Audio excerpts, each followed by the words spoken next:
Hello Flight Simmers and welcome back to Alpha Hotel Flight Simulator Training. This video is the second video in our Garmin G1000 tutorial series. In this video we'll take a look at the autopilot on the G1000. In the previous video we took a look at the basic functions and features of the G1000 and I'll leave a link to that video in this video's description. In the next video we'll take a look at how to use the GPS on the G1000. The G1000 Autopilot is slightly more advanced than the autopilots you'll find on non-EFIS equipped GA aircraft, with a few more functions and features than you'll have on those units.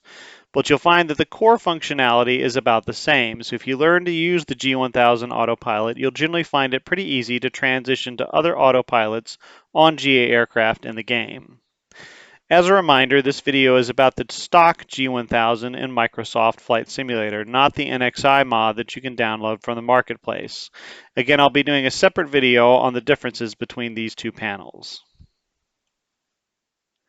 I'll also mention that we'll center this training around the G1000 equipped Cessna 172, but most of what we'll talk about will be applicable to the other aircraft with the G1000, or even other Garmin EFIS avionics products like the G3X. But there are some minor differences between the models, particularly those that have a separate autopilot control panel like the Cirrus SR22 and the Cessna 208, so we'll talk about those differences. Before we get into the lesson, I'll mention that if you haven't done so already, it's a good idea to bind the command toggle autopilot master to a button or key on your joystick or controller or keyboard, preferably on the controller or joystick. This gives you a quick way to disconnect the autopilot with the press of a button, and that comes in handy, particularly on approaches when you want a quick way to turn off the autopilot and transition to a hand-flown landing. It's a good idea to bind this command once you've transitioned to flying any aircraft that have autopilots. The technical name for the autopilot in the G1000 is the G700 Digital Automatic Flight Control System, or AFCS, and you'll hear me reference the AFCS several times during the video. Technically, this refers to the entire system, which includes both the autopilot and the flight director, which we'll talk about here in a little bit. But when we're talking about the AFCS, we're talking about the entire system. It is an integrated two-axis autopilot with an altitude pre-select function. By integrated, that means that it's coupled with the heading and navigation system on the G1000. And by two-axis, it means that it can control the aircraft in roll and pitch, but it has no control over yaw or throttle. Its functions and features include a single queue flight director that can be used with or without the autopilot. I'll be doing a separate video on how to use a flight director, but for now I'll just mention that it's an instrument that's overlaid on the attitude indicator that displays the pitch and roll cues needed to fly the desired flight path that's entered in the automatic flight control system. It also gives the commands from the AFCS to the autopilot.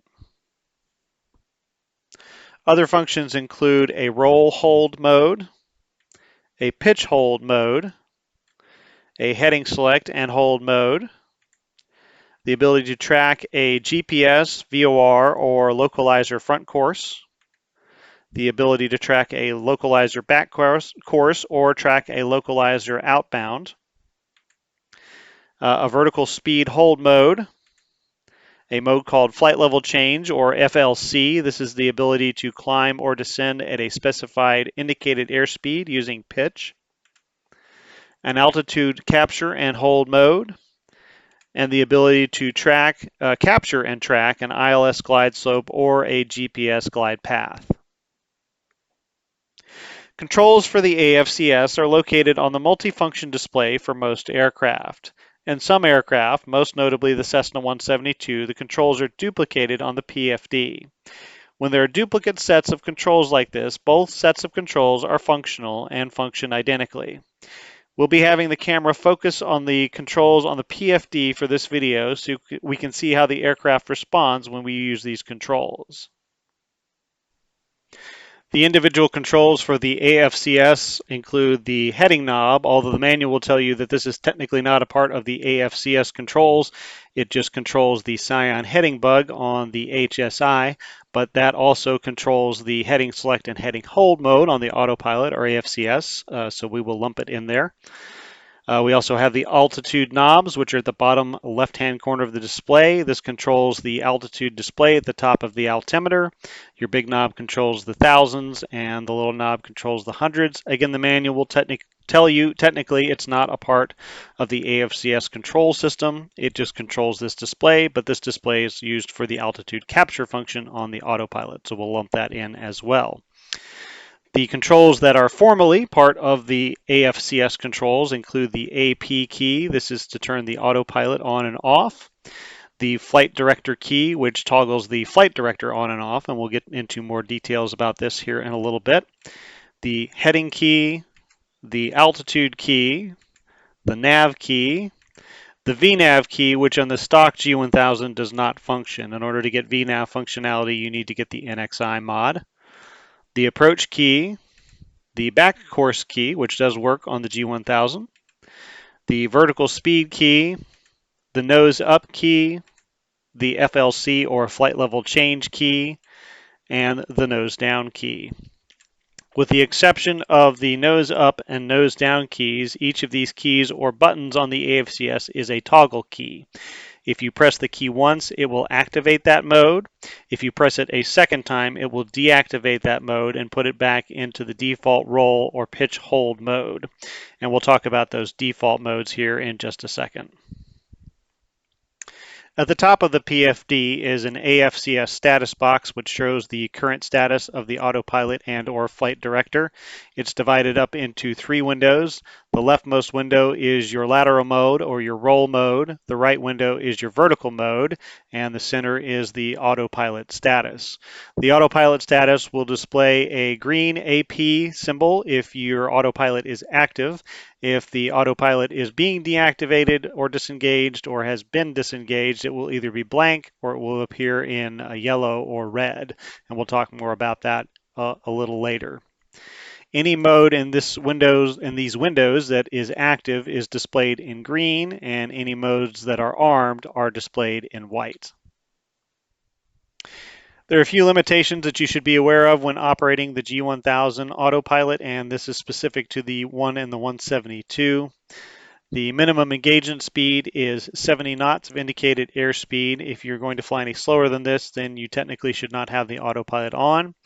This means that our approach speed in the 172 is generally going to be 70 knots for doing things like instrument approaches with the autopilot. The maximum engagement speed is 165, so if you're going to go over 165, you'd have to be pretty seriously nose down at full power to do this, but if you're going to do that, you're not going to be able to operate the autopilot above that speed. The autopilot must be disengaged below 800 feet AGL for anything other than approach operations, so when you're taking off, the minimum engagement height is going to be 800 feet above the ground. And coming in for a landing, again, if you're not doing a instrument approach, typically you're going to need to turn it off once you get below 800 feet. And if you're doing an approach with it, you have to disengage it once you get below 200 feet AGL. So no lower than 200 feet to have the autopilot on. You have to click it off after that and fly it manually. In the Cessna 172, the autopilot is powered off of avionics bus number 2, and it's available anytime that bus is powered. I'll simulate a failure of avionics bus number 2 by turning off the avionics bus 2 master switch here, and you can see when I do that, the autopilot disconnects and is no longer operational. Incidentally, the multifunction display is also powered off of avionics bus number 2, so a good rule of thumb is that if you have both screens up, you'll also have use of the autopilot. The good news is that if you have an alternator failure, you will continue to have power to avionics bus 2, so you'll continue to have your autopilot. So I'll simulate an alternator failure using the alternator side of the battery master switch. You can see I get the warning and the oral enunciation that the alternator has failed, but the multifunction display is still working and the autopilot is still available. If I continue to fly, however, and I eventually run the main battery out of juice, then that will depower avionics bus number 2 and we will lose the multifunction display in the autopilot. I'll simulate that using the battery side of the battery master switch, and you can see if that happens, I lose everything but my primary display. And of course, if I continue to fly and run the emergency battery out of juice, then I'm going to lose everything electrically powered on the airplane, including both screens. I'm down to my standby instruments, and I do not have any sort of autopilot at that point. There's no required pre-flight procedure for the autopilot, although good operating practice is to have your initial altitude put in the altitude select window above the altimeter here, and then to have your heading bug set up for whatever heading you're going to be taking up after takeoff. You can operate the autopilot on the ground if you'd like to test it out and make sure that the servos are working. To do this, you want to toggle the autopilot on, and then put it into heading mode, and then you can twist the heading bug left and right, and you can watch the servos on the yoke do their thing. And then you do have to be careful with this, though. If you put it in a vertical mode, it will engage your trim, and it will put that out of place for takeoff. So if you have engaged the autopilot on the ground, make sure that it is disengaged before you take off, and then make sure to do a double check on your trim to make sure that it is not out of position. So there are two ways to engage the autopilot. The first is to hit the AP key on the AFCS controls. So I do that, and it automatically engages the autopilot, and you notice when I do that, it also automatically engages the flight director. The other way is if you have bound a key or a button on your joystick or controller to the toggle autopilot master command, then you can press that key, and that will also engage the autopilot. Anytime you engage the autopilot, again, it will automatically engage the flight director. You cannot operate the autopilot without having the flight director up. We'll turn the autopilot back off here real quick, and we will also disengage the flight director, and you'll notice that I can engage the flight director independently. If I press the FD key, that will bring the flight director up.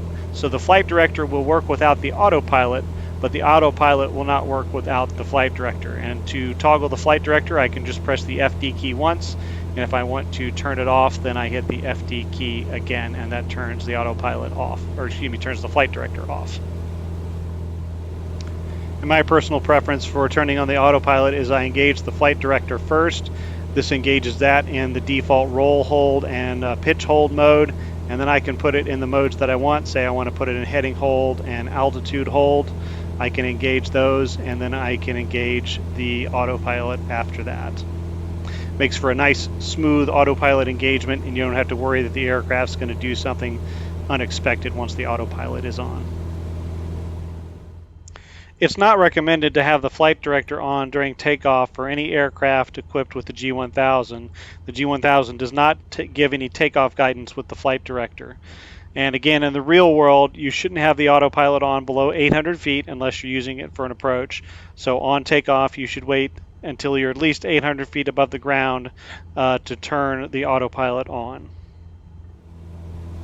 So there are three universal ways to disengage the autopilot on a G1000 equipped aircraft, and these should work on any aircraft that has a G1000. The first and probably the preferable method to do it, if you have the hands available to do it, is just to hit the AP key, and that will toggle the autopilot off. You'll notice when I do that, we'll get a single oral alert tone, and then we'll get the AP in amber. It will flash for about 3 seconds, and then it will disappear. So that's probably the preferable method if you have your hands available to do that. The second method is to use the key that you've bound to the toggle autopilot master command. This is good to use if you're flying an approach and you don't want to take your hands off of anything to try to reach for a button or anything like that. The only thing I don't like about this method is I'll hit the button right now, and you'll notice it actually makes the AP disengage display appear in red and flash, and that won't go away unless you re-engage the autopilot and turn it off another way. So that's the only reason I don't like using it, but it is a good way to do it. Say if you're flying an instrument approach and you've gotten down to minimums, you've got the runway in sight, and you just want a quick way to pop the autopilot off and manually fly it down to a landing, it's a good way to do it. And the final way to do it is to overpower the servos. This is the least preferable method to do it because it puts you in kind of an unusual attitude. But if you want to do it this way, the best way to do it is input a sharp bank. That will override the servos on the autopilot and disengage the autopilot. So again, you get the red flashing warning there. You get the oral tone. That red one will not go away unless you re-engage the autopilot and disengage it another way. Again, not the preferred way to do it, but you know, it does work, and it should work universally in all aircraft. Another method that will work on the 172, and it should work on any aircraft that is equipped with this switch, is you'll notice we have an AP disconnect switch, a little red button up here on the top left side of the PIC yoke. If I hit that control, then that will also disconnect the autopilot, and it gives me the nice amber warning that goes away there. So on any aircraft that is equipped with that kind of a switch, they're usually located on the top left or right of the PIC's yoke. You can hit that switch and it will disconnect the autopilot. I don't know that it's enabled in all G1000 aircraft if the switch is visually present, but if it is and it is enabled, it's another way to turn off the autopilot that's available to you. And again, regardless of the method I choose to disengage the autopilot, you notice however I do it, when I disengage the autopilot, that will not disconnect the flight director. The flight director will remain active, and in order to get the flight director to disengage, I have to hit the FD key to get that to go away. Now let's take a look at the modes that can be used with the AFCS. First, let's take a look at the roll modes or lateral modes. The most basic roll mode is the roll hold mode and is the mode that the system defaults to when the AFCS is engaged. It holds the angle of bank the aircraft was in when the AFCS was activated. When this mode is active, a green ROL annunciation appears in the lateral mode window of the AFCS status box. Unlike some other autopilots in the game, this mode is not a wing leveler. It will keep the aircraft at the same angle of bank that you were in when you engage the AFCS, and you have to engage another lateral mode to get the wings level. And just to do a little demonstration here of how this roll hold mode works, it doesn't quite work like it should in the real Garmin G1000. In the real G1000, if you're at a bank angle of over 22 degrees and you engage the autopilot or the flight director and roll hold mode comes on, it will roll you back to 22 degrees. But in Microsoft Flight Simulator, whatever bank you're in when you engage the mode is what bank it will keep the aircraft in. So with the demonstration here, I'll roll it over to about 45 degrees of bank.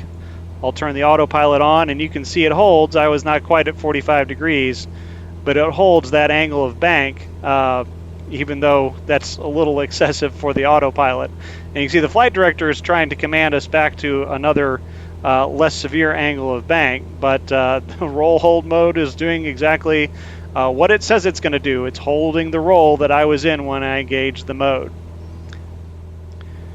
To disengage the roll hold mode, all you have to do is enter another lateral mode. So I'll hit the heading select, heading hold mode, and you can see it's gone now into heading hold rather than roll hold. And if I were in a bank, it would roll to the heading I've got selected on the bug, and then it would roll the wings level.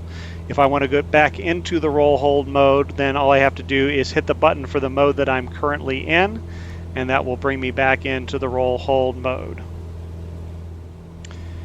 The second roll mode is the heading hold or heading select mode, and to engage this mode I press the heading key on the AFCS controls. You can see when I do that it brings up an HDG annunciation in the lateral mode window. This mode is pretty straightforward. It just rolls to and holds the heading that I select with my cyan heading bug.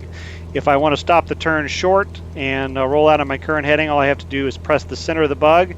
That'll select the heading that my aircraft is rolling through at the time I press it, and then it will turn back and hold that heading. One caveat I always mention about using this mode is that it will always turn in the shortest direction to get to that bug. So if the bug is less than 180 degrees from your nose, it's going to turn to the left, it's going to turn left.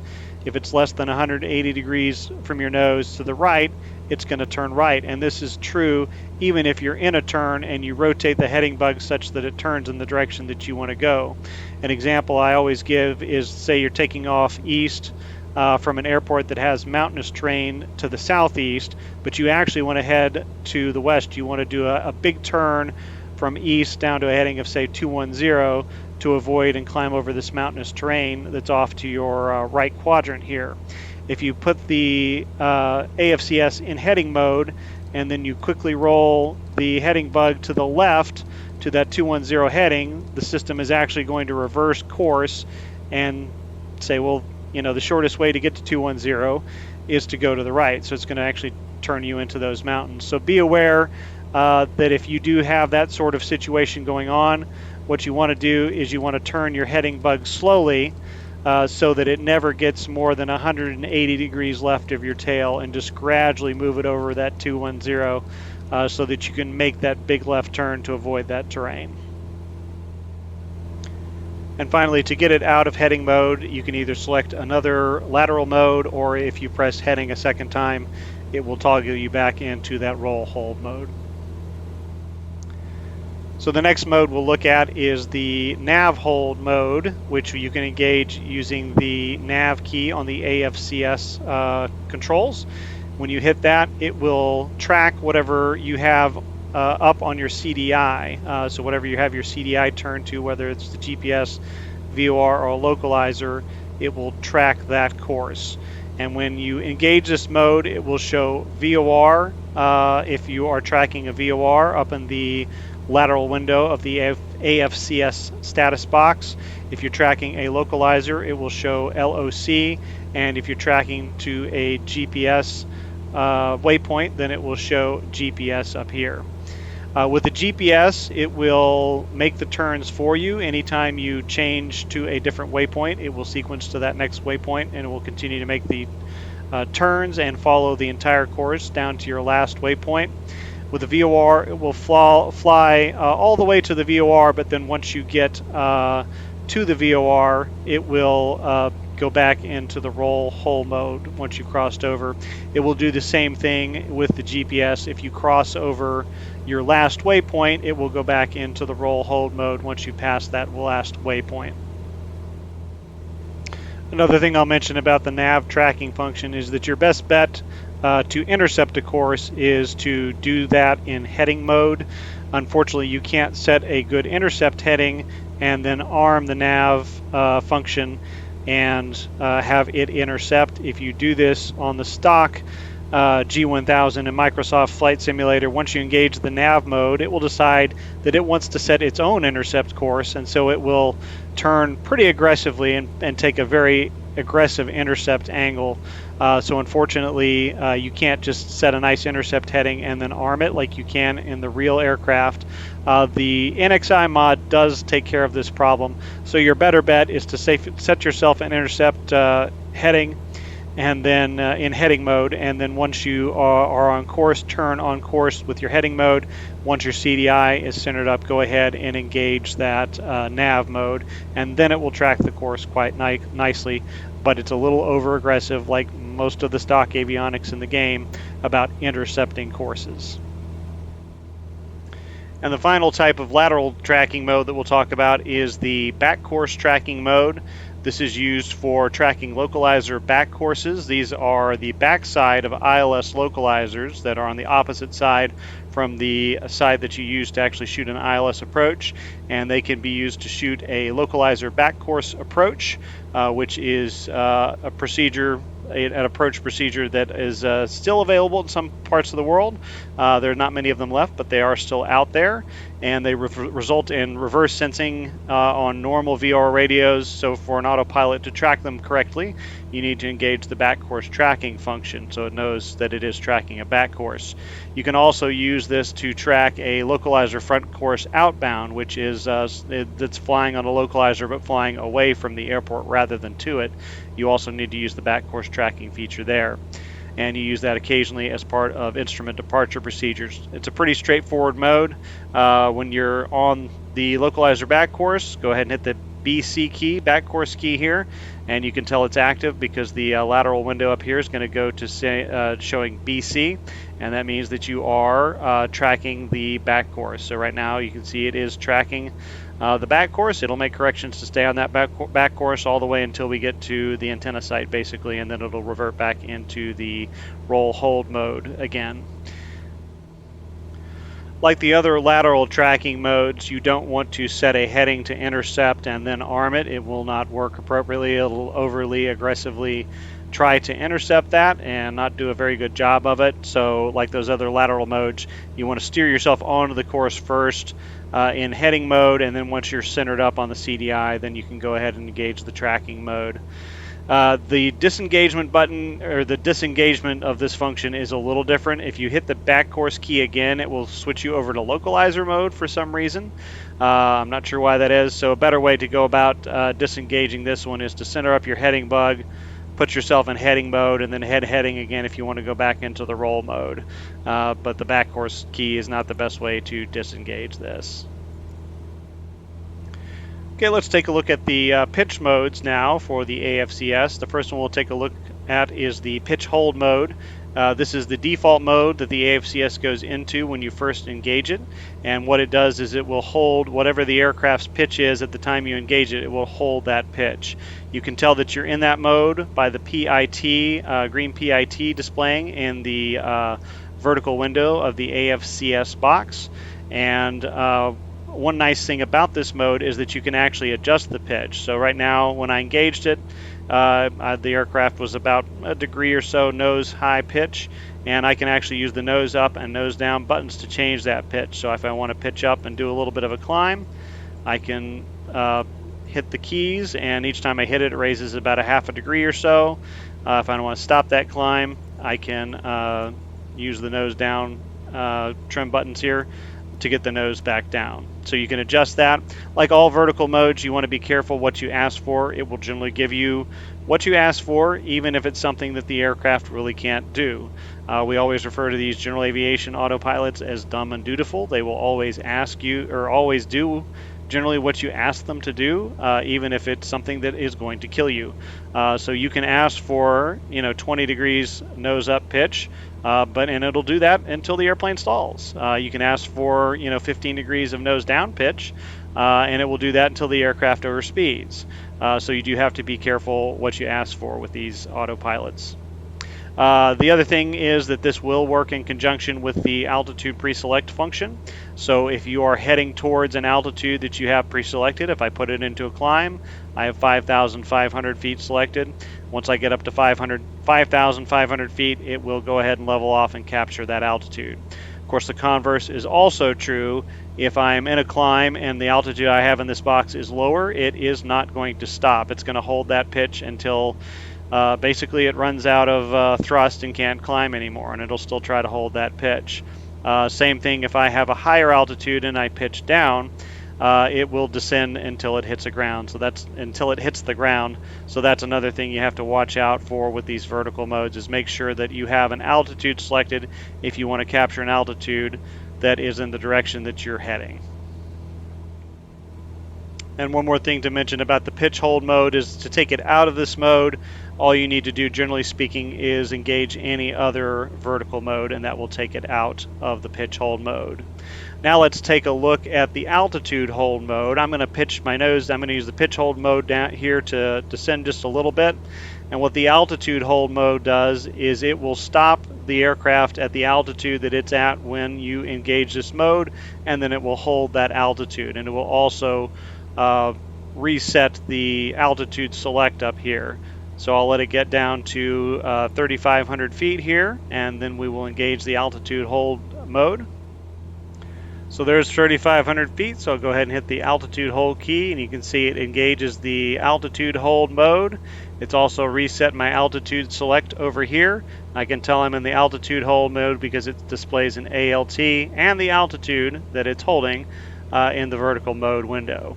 One important note about this altitude hold mode function is that you cannot go into any other vertical mode if you are at the altitude that you have in your altitude select. For instance, if I try to go back to pitch hold mode by pressing the altitude key, you can see it momentarily goes to pitch hold mode, but then it says, well, I'm at 3,500 feet, and that's what you wanted me to capture, so I'm going to capture that again. So if you want to get out of altitude hold mode, you have to move the altitude selector to a different altitude than what you are currently at. The next mode we'll look at is the vertical speed hold mode, and you can engage this mode by hitting the VS key on the control panel there. And again, remember that you need to have your altitude select set to something other than the altitude you're at, or else it will immediately recapture that altitude. When you hit that, it will put you into the vertical speed hold mode. It will also arm the altitude capture mode. And you can see right now it's set at a vertical speed of 0 feet per minute.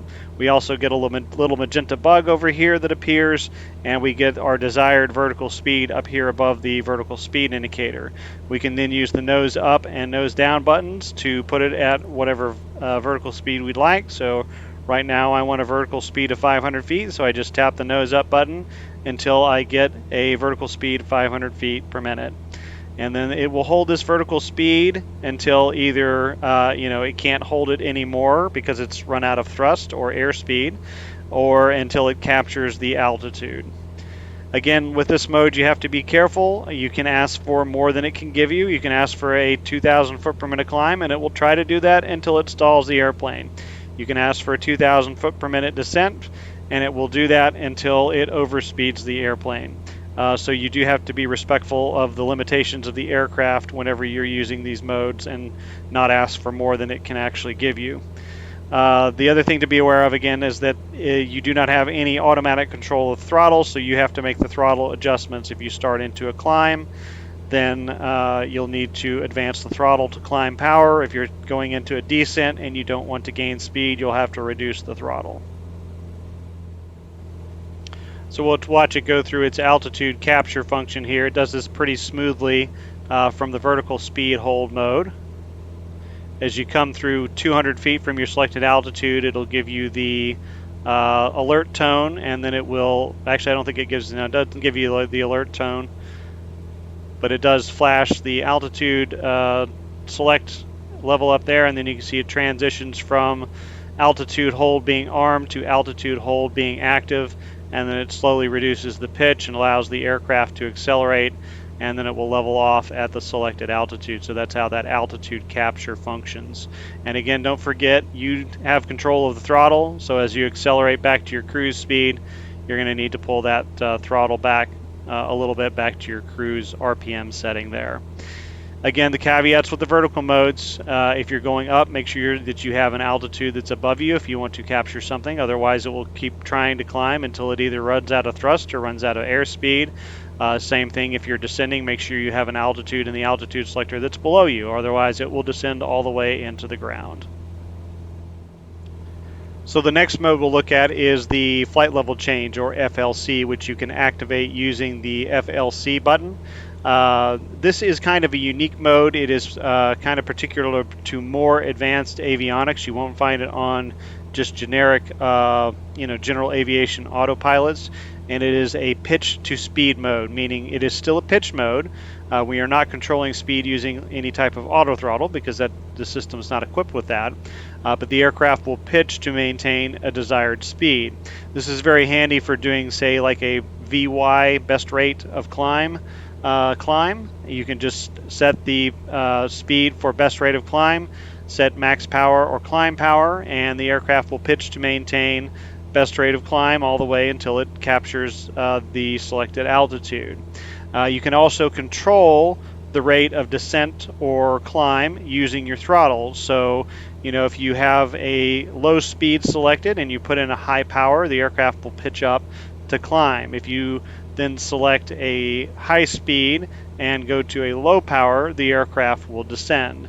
You can actually use this in descent to control your rate of descent. You can put in your desired descent speed and then use the throttle to control how fast you come down. So it is a very handy mode. You just have to be careful. It's a mode that has less protections than a lot of the other modes.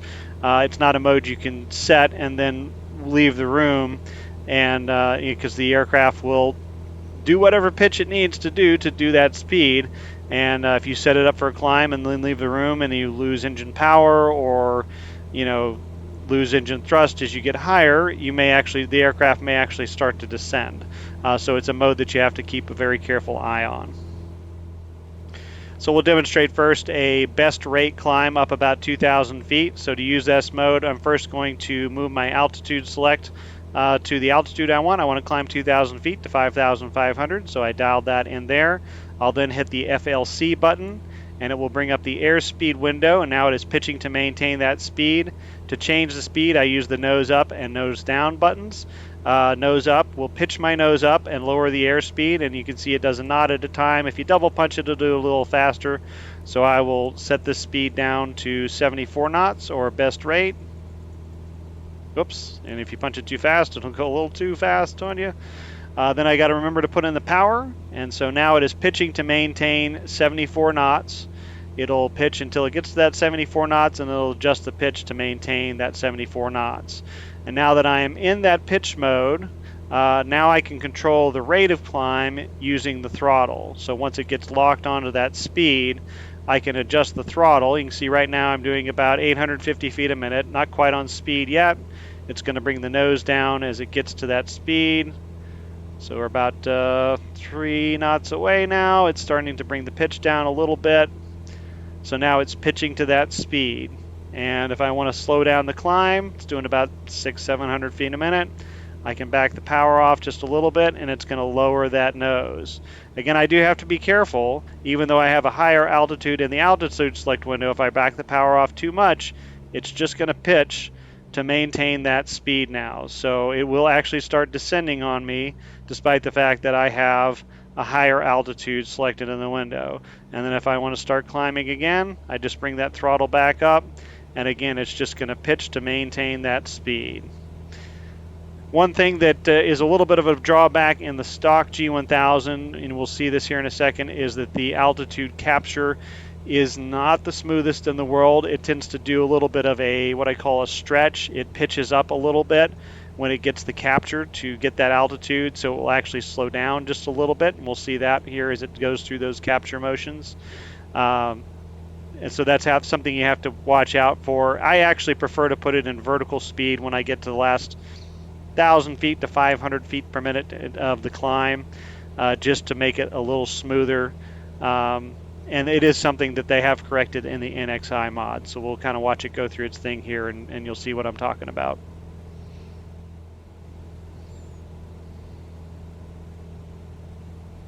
And you can see about 300 feet it went to that capture mode. It made it kind of an abrupt pitch up, 2 or 3 degrees. It's getting a little slow on the speed, and it'll get a little bit slow. It'll get up to 5 knots under the speed, and then it will start to pitch down and level off and accelerate. Not too bad. I've seen it do it more dramatically than that.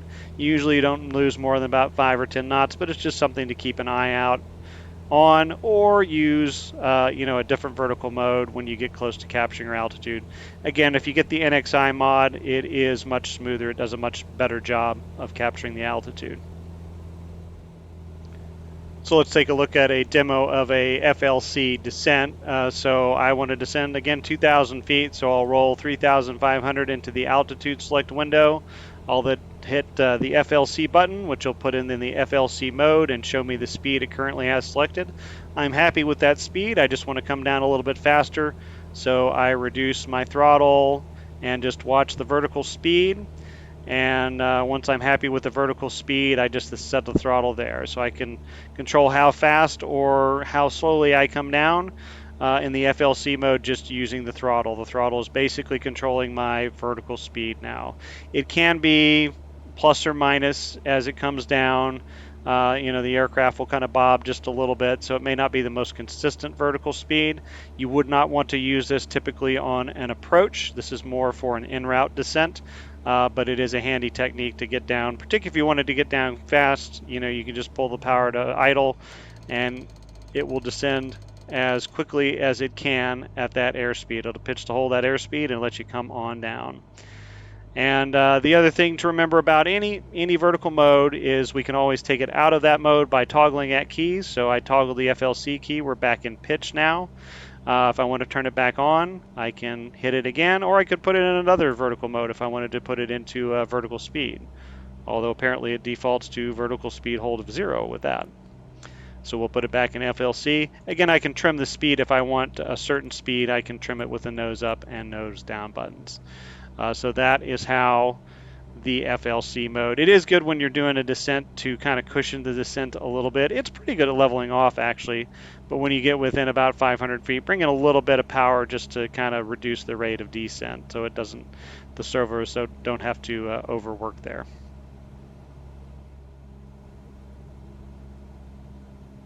And you see, just like the other vertical modes, it goes into a capture about 300 feet beforehand. And as it brings the pitch up to level off, just don't forget to increase your power again so that you don't lose speed. So the last vertical mode we'll look at is the approach mode. This is actually kind of a combined vertical and lateral mode. I'm set up here for the ILS into runway 18 into Pine Bluff, KPBF. And right now I'm tracking inbound on the localizer. I'm actually in heading mode right now, and I can use the nav mode to arm the localizer and start tracking the localizer, just like I did with the VOR GPS coast. But I can also use the approach mode, which will activate the lateral tracking and arm the vertical tracking. So I'll go ahead and do that. You can see the localizer tracking becomes active and it has armed the glide slope. So this is probably the only mode other than the altitude pre-select that will actually arm in the stock G1000. And so now this is armed and it will track the localizer until the glide slope starts coming down, and it will track the glide slope. This mode will enable me to track a ILS glide slope that is external, or an ILS type glide slope like you would find on an ILS or an LDA with glide slope. It will also enable me to track a GPS glide path. So arming the approach mode will enable me to track either one of those vertically. So now all I have to do is monitor the glide slope. I'll want to configure and be on speed prior to starting down on the glide slope, although some folks will advocate for actually starting to slow down as you start your descent. That's kind of up to you, and we'll talk more about that on our ILS tutorial. We can see the glide slope is coming alive now, so I will go ahead and configure up and slow it down to 70, and we'll watch it intercept and track this glide slope. So the glide slope is about to center up there. As it centers up and captures, we want to remember to reduce the throttle so we don't get faster than we want. So now you can see that glide slope has gone to being active. I'll reduce the power to keep 70 knots as I come down the glide slope here. And now it is tracking both the localizer and the glide slope. And it does a pretty good job of tracking it down to 400 or 500 feet. Then it can start to get a little squirrely on the glide slope. You got to remember to stay on top of your throttle and keep it on speed. As it pitches down, you will tend to speed up. So just keep an eye on what it's doing with the pitch and adjust your throttle accordingly. But again, it will track it down pretty well down to about 400, 500 feet, and it is legal to keep it on all the way to 200 feet as long as it's doing a good job. And then, per the limitations, you do need to turn it off at 200 feet. You're not supposed to operate the autopilot below 200 feet. It will continue to try to track below that. I wouldn't recommend trying to, let the aircraft land. It's not going to do a flare at all. It is going to impact the runway at a nose down attitude, which could result in problems, particularly if you don't have good visibility. But the autopilot will still try to track, and it's not something I would advocate ever trying in the real world. But if you want to play around with it in Flight Simulator, it's fine to do that. One other thing I'll mention about this mode is that if you need to take it out of this mode for any reason, just hitting the approach mode again will put into the default roll hold and pitch hold mode. So that's a good way to turn it off. Although I would recommend, if you're going to go around, there is no go around mode with this AFCS. So the better bet is to just turn off the autopilot and hand fly the go around. And then once you're at a safe altitude, get the autopilot and the flight director set up for the go-around. So before we finish up the video, let's take a look at the differences in the aircraft that have their own individual autopilot panels, but also have a G1000. There are 2 aircraft in Flight Simulator 2020 that are like this. One is the Cirrus SR22, the other one is the Cessna 208, and we'll take a look at the Cirrus first. If you look up at the panel, you'll notice that the autopilot controls have been removed on both the PFD and the MFD, except for the heading knob, and that does function still on both the PFD and the MFD. And you can see we have a GPS control panel down here. The keys don't work, but the functions up here still work. And then we have a heading knob, which duplicates the heading knob we have up here, but they are all functional. We also have a course select knob down here that is also functional. So that's a duplicate of the course select knob we have up on the PFD and the MFD. But you'll notice the altitude select knob has been removed, and it is now down here. So that's where your altitude select knob is. And then the actual autopilot control panel is just below the GPS control panel and just above the audio control panel.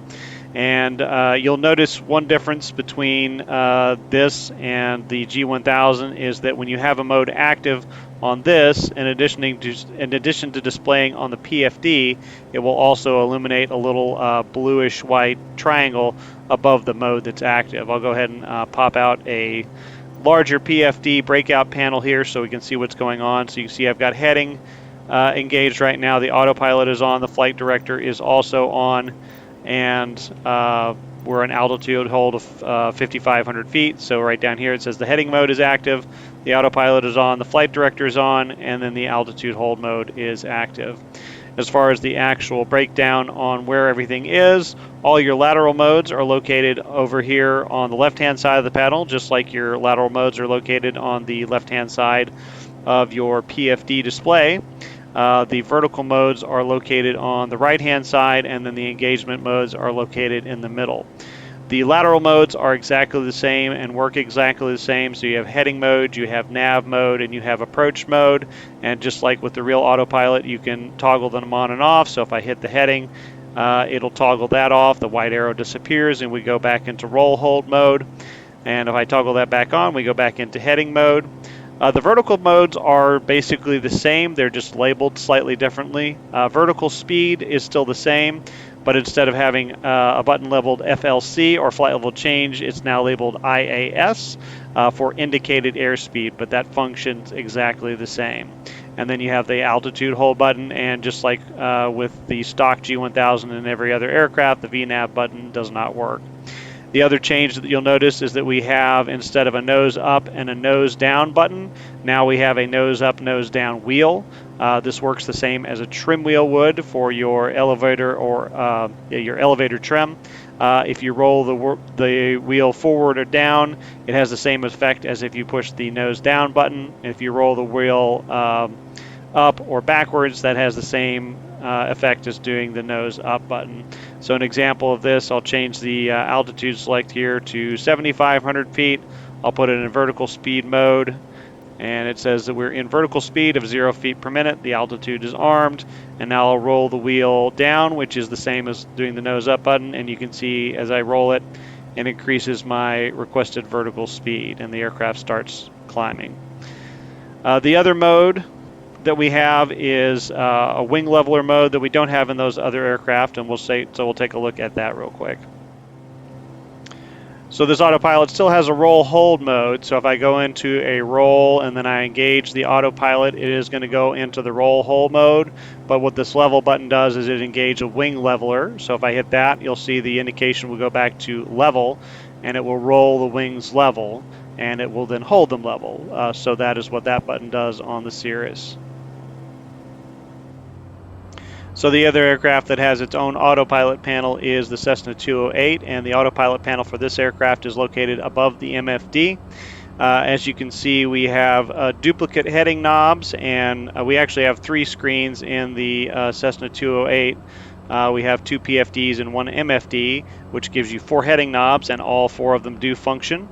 You have an additional course select knob. Actually, you have a course select knob for the pilot side and for the second in command or FO side, but only the course selector 1 works. The other 2 course selectors on the screens actually work. So you do have 3 course selectors that work, but this fourth course selector on the autopilot panel itself does not work.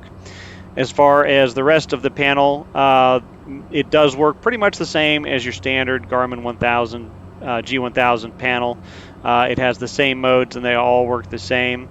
So your lateral modes are located over here on the left. You still have heading, approach, nav, and back course, and they all do work. One thing that's a little different about this panel is that you have a little white rectangle to the right of each mode that tells you if that mode is active or not. If it's in white, that means that mode is active, so you have that in addition to your display box over there. And then we have our autopilot engagement button right down here, flight director on and off right down here. It has a transfer button to transfer autopilots between some aircraft have 2 autopilots. I don't believe the Cessna 208 does, so the transfer button does not work. It also is equipped with the yaw damp, which you can turn on and off. I don't know if the 208 is actually equipped with the yaw damp. It's just something that dampens yaw oscillations to make for a smoother ride. The button looks like it works, but I can't tell you that it actually does anything to the aircraft. The other function that you have that's not on your standard G1000 is the bank limiter, and whenever you do this, it limits the bank to 15 degrees. So it throws the white light on next to the button, and then you can see it puts a green arc on your attitude indicator, and it just is telling you that when you are in heading mode, that is going to limit the bank to 15 degrees. So if you want to limit your bank, that's the way that you can do that.